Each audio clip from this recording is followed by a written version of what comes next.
San Antonio de Padua, uno de los más fecundos, hijos de San Francisco de Asís. Cuánta fecundidad ha tenido la obra de estas órdenes religiosas, ¿no? Como por ejemplo los franciscanos, una fecundidad durante siglos en misioneros, en místicos, en predicadores. San Antonio de Padua era un místico y era un predicador. Y San Antonio de Padua además pues ha dado mucha luz a la orden franciscana durante muchos siglos. San Francisco de Asís tenía muy claro que la orden franciscana tenía que ser instrumento en manos de Dios, y tenía como miedo, es uno de los problemas de la vida de San Francisco, tenía miedo de ser estorbo y no ayuda para la acción de Dios. Y uno de los puntos donde San Francisco no sabía qué hacer, ¿no? Era si nos ponemos a estudiar teología para predicar, corremos el riesgo de predicar no desde lo que Dios nos quiere inspirar en el alma, sino de lo que hemos leído. Y corremos el riesgo de transformar nuestra predicación, si empezamos a leer a Aristóteles, a los filósofos, ya no sé qué, corremos el riesgo de no estar predicando al final el Evangelio. Y San Francisco tenía como miedo a que se estudiara teología, tenía miedo, ¿no? Y ese miedo de San Francisco, claro, es algo, como podéis comprender, difícil, porque claro, en la iglesia se estudia teología, en los seminarios se estudia teología, se estudia filosofía, ¿no? Entonces, claro, que viene un hombre, un fundador, diciendo que no ve claro que sus hijos tengan que estudiar teología. Oye, pero ¿quieres que prediquen, no? Sí, pues no sé, ¿no? Un poco raro esto, ¿no? Entonces él tenía un debate interno, ¿no? Y la figura de San Antonio le ayudó, porque en San Antonio había un hombre que ya había estudiado, él había estudiado antes de hacerse franciscano. Él había estudiado, él era canónigo de una iglesia en Lisboa, porque él es de Lisboa, aunque se diga San Antonio de Padua, ¿no? Uno de los temas que, si igual con un portugués te va a machacar, es que San Antonio es de Lisboa y no de Padua. O sea, porque San Antonio de Lisboa, decía tú, San Antonio de Lisboa, la primera vez, San Antonio de Lisboa, ¿quién es ese? San Antonio de Padua, no es de Padua, es de Lisboa. Vale, perdón, tal. Pues una de las cosas, él estudió cuando él había sido canónigo en una iglesia de canónigos regulares en Lisboa, y él había estudiado teología. Y cuando San Francisco vio a San Antonio, vio que San Antonio lo que hacía era poner lo que él había estudiado, poner sus cualidades humanas realmente al servicio de Dios.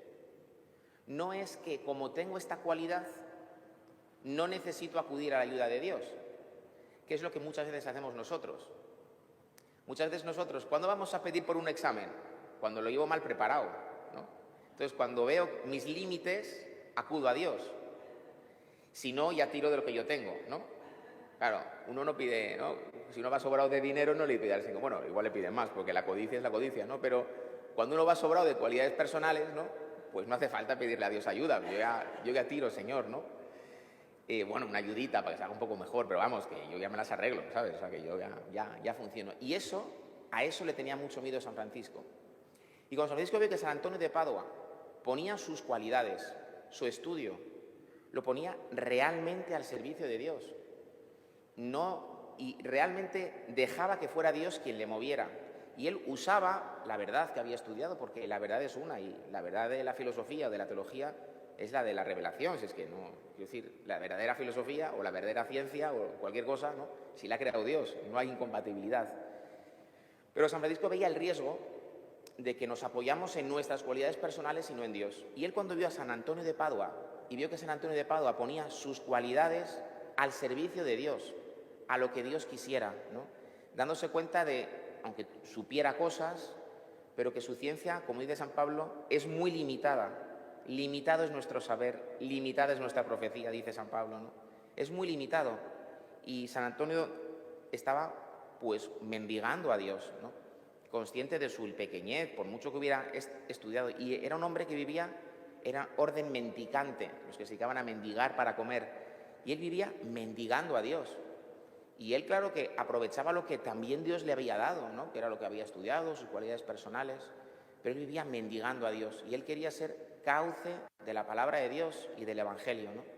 Cuando San Francisco le vio a San Antonio, se quedó tranquilo.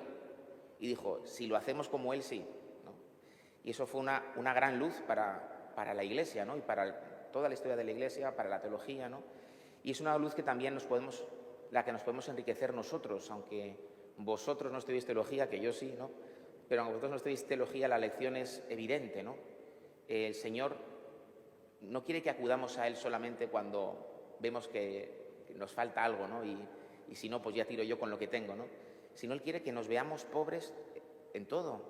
Él nos quiere guiar, Él nos quiere sostener y tenemos que acudir a Él en todo momento.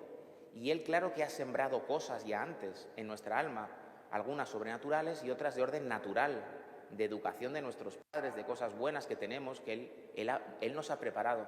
Pero Él quiere que todo eso lo pongamos a su servicio, que no sea, ya soy mayor, lo hago yo solito, no, sino que eso lo pongamos a su servicio, lo que Él mismo ha sembrado, Él quiere que dé fruto, si lo ponemos en sus manos, ¿no? Pues le pedimos al Señor que, como San Antonio de Padua, tengamos humildad para reconocer nuestra limitación, porque esto es clave en el ser humano. O sea, el ser humano es el ser más limitado de entre los seres inteligentes, ¿no? Rozamos el no inteligentes, ¿no? Entonces, si no somos conscientes de esto, tenemos un grave problema, ¿no? Y entonces la principal cualidad del hombre ante Dios es decir, Señor, soy pequeño. O sea, sé que te gustan los pequeños y los niños y los seres humanos, porque te gustan los pequeños, porque eres padre y te gustan los bebés. Pero, Señor, reconozco mi limitación y quiero vivir en tus manos y quiero vivir sostenido por ti. Y que vivamos también en agradecimiento de todo lo que el Señor nos va dando, ¿no? Y que lo queramos poner a su servicio y que queramos que el fruto sea suyo, no nuestro, ¿no? Pues le pedimos a San Antonio de Padua esta humildad para agradecer todo lo que el Señor nos va dando y esta humildad para dejarnos guiar por Él.